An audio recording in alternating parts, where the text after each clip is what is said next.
Welcome to Swaraj news. విద్యార్థులు పరిశోధనపై మక్కువ పెంచుకోవాలి. ఎన్ఐటి ఈసీఈ విభాగం ప్రొఫెసర్ ఎల్ రామాంజనేయులు విద్యార్థులు పరిశోధనపై మక్కువ పెంచుకోవాలని ఎన్ఐటి ఈసీఈ విభాగం ప్రొఫెసర్ ఎల్ ఆంజనేయులు అన్నారు. హనుమకొండ నక్కలగుట్టలోని వివేకానంద పాఠశాలలో సైన్స్ ఫేర్ పాఠశాల సెక్రటరీ కరెస్పాండెంట్ డాక్టర్ అపాగ వెంకటేశ్వర్ల ఆధ్వర్యంలో ఘనంగా నిర్వహించారు.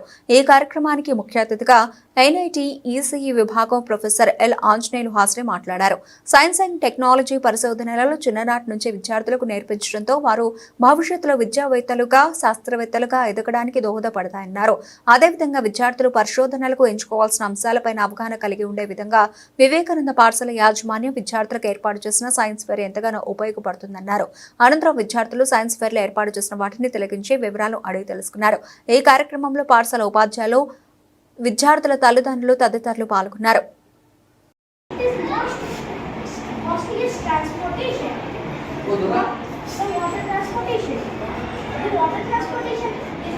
Cheap transportation in the world. Many goods and services are transported to water. Roadways. The roadways are done within the city's borders. Railways. Many goods trains are there which carry roads within the country. Over to my friend Karthikeya. Now I'm going to explain about 4 types of ways. Airways. The gas which is present in aeroplanes is helium. See, shall I ask some question? Why are you explaining that transportation?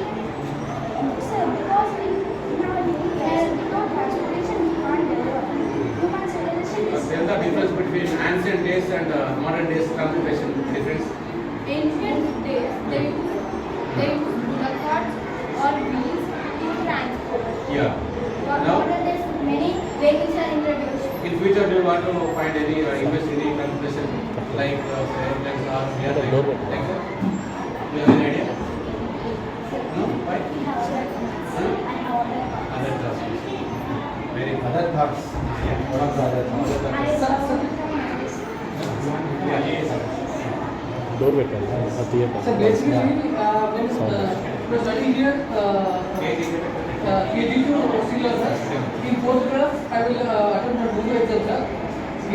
So language? Telugu. Okay. Audio and video. Yes. So అందరికీ నమస్కారం.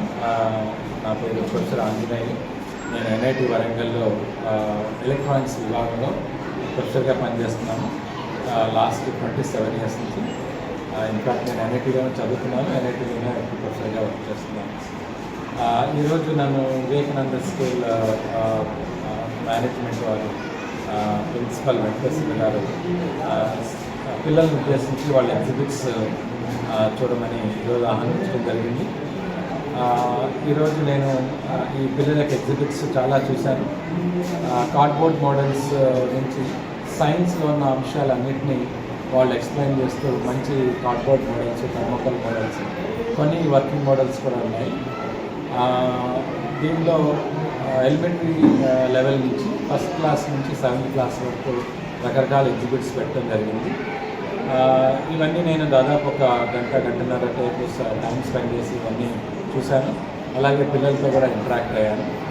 ఇది అయిన తర్వాత నాకు అనిపించింది ఏంటంటే, ఇంతకుముందు వేరే చాలా స్కూల్స్ కూడా వెళ్ళాను. అంటే దాదాపు పెద్ద స్కూల్స్కి వెళ్ళాను. వాళ్ళు సర్క్యూట్స్ అవి తయారు చేస్తుంటారు. ఇప్పుడు ఈ స్కూల్లో ఎలా ఉంది అంటే చాలా సిస్టమేటిక్గా, చాలా డిసిప్లిన్గా పిల్లలు వాళ్ళ సైన్స్ ప్రాజెక్ట్ నుంచి ప్రజెంట్ చేశారు. అంటే ఇప్పట్లో మనం పెద్ద పెద్ద కాలేజీల్లో కూడా చాలామంది స్టూడెంట్స్ కొంత మాట్లాడటానికి ఇబ్బంది పడే దానిలో ఇప్పుడు ఈ స్కూల్లో ఈవెన్ 1వ తరగతి 2వ తరగతి పిల్లలు కూడా చాలా వండర్ఫుల్గా ప్రజెంటేషన్ చేస్తున్నారు. వాళ్ళకి మంచి కమ్యూనికేషన్ స్కిల్స్ నేర్పించడము, అలాగే వాళ్ళు ఏదైతే ఎక్స్పెరిమెంట్ వాళ్ళు చేశారో అది ఏదైతే వాళ్ళు చిన్న మోడల్ డెవలప్ చేశారో ఆ మోడల్ని వాళ్ళు ఏమీ తొడుక్కోకుండా చాలా పర్ఫెక్ట్గా ఎక్స్ప్లెయిన్ చేస్తున్నారు. సో దీనివల్ల ఆయనకి అర్థమైందంటే ఇక్కడ చిన్నపిల్లల నుంచి పెద్ద పిల్లల వరకు అందరికీ కమ్యూనికేషన్ స్కిల్స్ అనేవి చాలా బాగున్నాయి. దానికి స్కూల్ మేనేజ్మెంట్ వారిని నేను చాలా అభినందిస్తున్నాను. ఎందుకంటే ఎక్కువ స్కూల్స్లో చూసినగా కాకుండా ఇక్కడ ఆ తర్వాత నేను కొంతమంది పిల్లలతోనూ, తర్వాత మేనేజ్మెంట్, కొంతమంది టీచర్స్తో కూడా మాట్లాడడం జరిగింది. సో వాళ్ళ ఈ మాటల్లో తెలిసింది ఏంటంటే ఇక్కడ మెయిన్గా ఒక ఆల్రౌండ్ డెవలప్మెంట్, పిల్లలకి ఒక ఆల్రౌండ్ డెవలప్మెంట్కి వీళ్ళు ఇంపార్టెన్స్ ఇస్తున్నట్టుగా నాకు అనిపించింది. ఎందుకంటే ఒక బిజినెస్ లాగా కాకుండా పిల్లలకి మంచి నాలెడ్జ్ షేర్ చేయాలనే ఉద్దేశంతో అంటే ఒక ఈ మధ్యలో మనం అన్ని చోట్ల చూస్తున్న విద్యని ఒక వ్యాపారం లాగా చేశారు.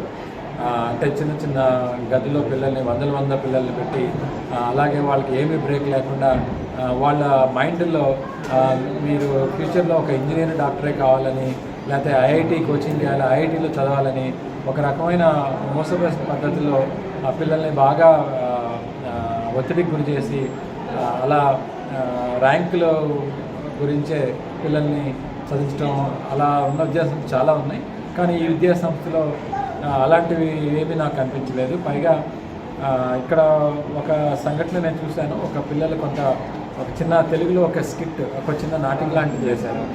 దానిలో చాలా బ్రహ్మాండంగా వాళ్ళు ఎందుకు ఈ మధ్య పిల్లలు తల్లిదండ్రుల పిల్లల యొక్క టాలెంట్ని గుర్తించకపోవడం అనేది, ఆ టాలెంట్ని గుర్తించకుండా వాళ్ళని చాలా ఒత్తిడికి గురి చేసి మీరేదో పెద్ద ర్యాంకులు సంపాదించాలని మానసిక ఒత్తిడి గురి చేయడం జరుగుతుంది. బట్ ఈ స్కూల్లో నేను చూసింది ఏంటంటే ఈ స్కూల్ మేనేజ్మెంటే అలాంటి స్కిట్ వేయడానికి అనుమతించారు. పిల్లలు కూడా చాలా బ్రహ్మాండంగా అంటే